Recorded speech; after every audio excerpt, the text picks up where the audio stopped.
teman-teman, selamat datang kembali di Paragraf Pikiran. Dan senang banget rasanya bisa kembali duduk di sini. Dan kali ini aku bakalan ngajak kalian untuk masuk ke sebuah ruang diskusi yang mungkin ya terasa sangat dekat sama keseharian kita, tapi kita sering banget luput dari penjelasan yang logis. Pernah gak sih kalian ngerasa bersalah karena sulit banget untuk mulai suatu pekerjaan yang besar? Atau mungkin kalian punya adik, atau mungkin nih yang udah berkeluarga punya anak usia sekolah yang kalau disuruh ngerjain tugas tuh tantangannya luar biasa. Dan kita sering melabeli mereka atau bahkan diri kita sendiri dengan kata malas. Tapi belakangan ini aku sering banget merenung gimana kalau ternyata kata malas itu sebenarnya adalah sebuah ketidaktahuan kita terhadap apa yang sedang terjadi dalam sistem saraf kita sendiri. Sebagai mahasiswa manajemen sumber daya manusia, aku belajar bahwa ternyata aset yang paling berharga dari manusia itu bukan cuma waktu atau tenaga, tapi ternyata perhatian dan juga motivasi yang ada dalam diri mereka. Dan hari ini aku bakal bawain satu jurnal penting dari sebuah jurnal neuroscience pada tahun 2021 yang ditulis oleh Akilah Miken dan juga kawan-kawannya. Jurnal ini akan membuktikan bahwa apa yang kita anggap sebagai cacat karakter itu sebenarnya adalah sebuah mekanisme biologis yang luar biasa kompleks. Dan sambil menikmati udara hari ini, mari kita bedah pelan-pelan kenapa sih otak kita, terutama di fase kita muda, itu seolah-olah memiliki sistem reward yang berbeda dengan orang dewasa. Nah teman-teman, di dalam jurnal ini, para peneliti membagi cara kita belajar menjadi dua jalan besar. Dan ini menurutku penting banget buat kita pahami sebelum kita bahas kenapa kita susah fokus. Yang pertama, ada yang namanya Pavlovian Conditioning atau State Guide Learning. Dan bayangin aja, ini adalah sebuah hadiah tanpa usaha, di mana otak kita ada sinyal-sinyal lingkungan, contohnya kayak misalkan notifikasi handphone, aroma makanan, atau kilauan iklan di media sosial yang memicu kita untuk mengharapkan sesuatu yang menyenangkan. Jadi dalam hal ini kita cuma diem aja, tapi hadiahnya datang. Nah, sedangkan yang kedua, ada yang namanya Operant Conditioning atau Action Guide Learning. Di sini hadiahnya bersyarat teman-teman. Kamu harus melakukan sebuah aksi dulu, entah itu mungkin belajar, membereskan kamar, atau mungkin menyelesaikan laporan. Baru kemudian sistem saraf kamu akan mendapatkan hadiah itu. Nah teman-teman, jurnal ini menemukan sesuatu yang bikin aku terdiam lama karena ternyata di bagian otak bernama VTA atau Ventral Tegmental Area dan juga SN atau substansia nigra, neuron-neuron dopamin kita itu ternyata nggak bereaksi sama untuk semua orang. Terutama kalau misalkan kita ngebandingin antara remaja dan juga orang dewasa. Bayangkan aja dopamin itu kayak bahan bakar untuk motivasi kita. Ternyata jumlah bahan bakar yang keluar itu sangat tergantung pada apakah hadiahnya datang dari tanda-tanda atau dari usaha nyata.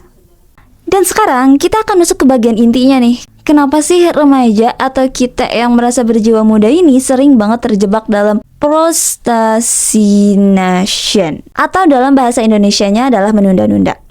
Nah, jurnal ini menunjukkan data yang sangat spesifik, yaitu pada remaja, ketika mereka melakukan sebuah aksi untuk mendapatkan hadiah, maka neuron dopamin mereka justru memberikan respon yang sangat kecil. Dan itu disebut sebagai mute response. Artinya apa? Artinya, usaha keras mereka itu sebenarnya nggak akan terasa nikmat di otak mereka. Mereka akan bekerja keras untuk hambar. Tapi sebaliknya teman-teman, ketika mereka mendapatkan hadiah hanya dari tanda-tanda atau stimulus luar, contohnya kayak scrolling video pendek yang sebenarnya algoritmanya tuh udah tahu apa kesukaan mereka, maka neuron dopamin mereka justru lebih meledak jauh lebih kuat dan juga lebih lama dibandingkan dengan orang dewasa. Dan ini gila kan? Jadi bukan niat merekanya yang buruk teman-teman, tapi sistem navigasi di otaknya itu memang sedang di-style untuk mengejar sesuatu yang instan. Jadi mereka mendapatkan kepuasan yang luar biasa besar dari hal-hal yang sebenarnya nggak butuh usaha, tapi mereka merasa haus dan lelah ketika mereka diminta melakukan hal yang butuh proses. Dan inilah yang sering kita sebut dengan fenomena brain rot atau degradasi fokus. Otak kita terus-menerus dimanjakan oleh hadiah-hadiah murah, sehingga saat diminta bekerja untuk hadiah yang lebih besar di masa depan, ya tentu aja otak kita bakalan bilang gak mau, capek, atau mungkin gak ada gunanya sama sekali. Nah teman-teman, saat aku baca data sains yang begitu teknis ini, aku tiba-tiba teringat dengan salah satu konsentrasi kuliahku di MSDM. Di manajemen manusia, kita diajarin bahwa setiap orang itu punya cara berbeda untuk dimotivasi. Kita nggak bisa tuh untuk menggunakan satu standar motivasi untuk semua generasi.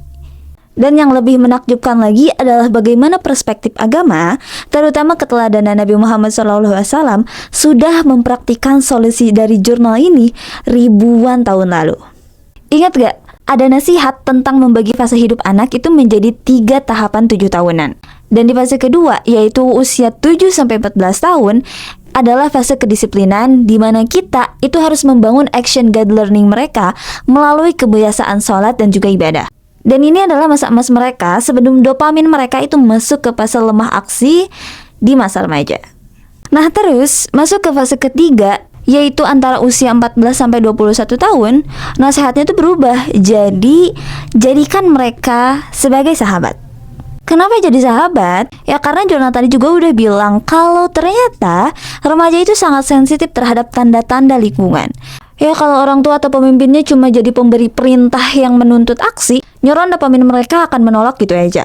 Tapi kalau misalkan kita ngejadiin sahabat, kita bakal ngebangun lingkungan yang nyaman dulu. Terus kita bisa menjadi stimulus positif bagi mereka.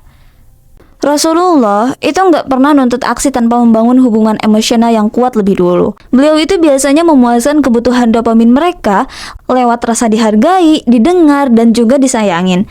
Dan setelah kebutuhan itu terpenuhi, maka barulah muncul aksi, di mana aksi itu datang secara sukarela. Dan ini manajemen sumber daya manusia yang menurut aku paling murni, di mana memanusiakan manusia dengan memahami keterbatasan biologisnya. Terus apa sih langkah konkret untuk kita bisa memperbaiki paragraf yang berantakan tadi? Pertama, kita kurangin tanda-tanda yang memicu dopamin secara instan. Sederhananya ya jauhkan HP saat kita ingin memulai satu pekerjaan. Yang kedua, bagi kamu nih yang sedang mengelola orang lain atau mungkin lagi ngedidik anak-anak, coba ingat satu hal ini, bahwa hadiah berupa pujian dan juga kehadiranmu sebagai sahabat itu jauh lebih kuat efeknya di otak mereka daripada cuma sekedar janji hadiah di akhir tahun. Yang ketiga, hargai proses sekecil apapun. Kalau misalkan otak kita sulit untuk merasakan kenikmatan dari usaha besar, maka pecahkan usaha itu menjadi bagian-bagian yang sangat kecil, sampai otak kita bisa bilang, oh ternyata aku bisa ngelakuinnya ya. Manajemen manusia itu perjalanan panjang untuk saling memahami. Dan memahami cara kerja otak, itu adalah langkah awal untuk kita bisa lebih berempati pada diri sendiri dan juga orang-orang di sekitar kita. Terima kasih sudah bertahan sejauh ini di Paragraf Pikiran. Aku harap durasi yang cukup panjang ini bisa menjadi waktu istirahat yang berkualitas buat kalian. Bukan cuma buat dapat ilmu baru, tapi juga dapat ketenangan baru. Kalau ada bagian dari jurnal ini atau cerita tadi yang mungkin beresonansi kuat sama hati kalian, atau mungkin buat kalian-kalian yang juga punya sudut pandang lain dari kacamata manajemen atau pengalaman pribadi, jangan ragu untuk tulis di kolom komentar. Tetaplah tumbuh dan berefleksi meski pelan. Sampai jumpa di video berikutnya. Bye!